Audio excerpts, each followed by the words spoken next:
Le troisième dimanche dans l'Église est appelé le dimanche de la joie. Or, nous le savons, les hommes, soit nous-mêmes, soit autour de nous, traversent des situations parfois très difficiles.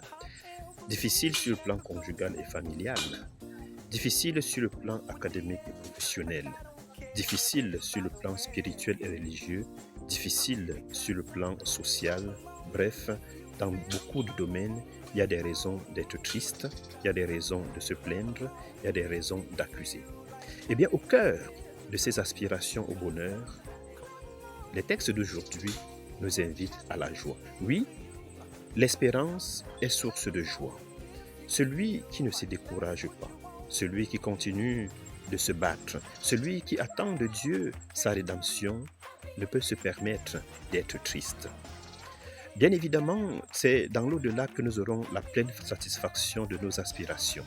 Mais sommes-nous condamnés sur cette terre à être des personnes tristes? Non. Sois donc dans la joie. Peu importe ta situation, tu as droit au bonheur, tu as droit à la joie. Dans la première lecture tirée du livre de Sophonie, Dieu trouve sa joie en Israël et Israël trouve sa joie en Dieu. Pourquoi? Parce que Dieu vient délivrer Israël de son humiliation, de son exil. Dieu vient restaurer Israël. Voilà pourquoi le psalmiste est dans la joie. Réjouis-toi car le Seigneur vient. Oui, c'est le Rédempteur qui arrive.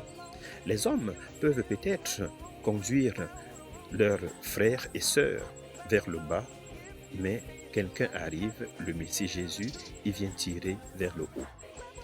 Dans la lettre aux Philippiens, Paul l'exprime aussi de manière très forte.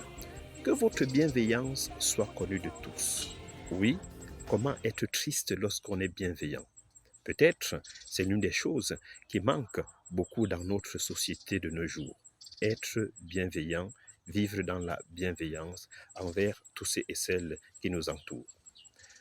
Dans l'Évangile, les appels de Jean-Baptiste trouvent un écho particulier chez certains. Chez ces personnes qui sont parfois très unies dans la société, marginalisées malgré leur situation.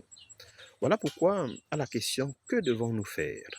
La première réponse, c'est de vivre dans le partage. Oui, partage ce que tu as avec ceux qui n'en a pas, avec celui qui n'en a pas. Deuxièmement, ce sont les collecteurs d'impôts. Oui, tu es appelé à un travail.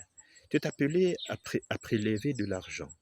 Est-ce que tu ne prends que ce qui t'est demandé, ce qui est établi par la loi, ou alors tu recherches d'autres récompenses, tu voudrais être payé pour ce service pour lequel tu es payé. Enfin, est-ce que tu accuses des gens injustement?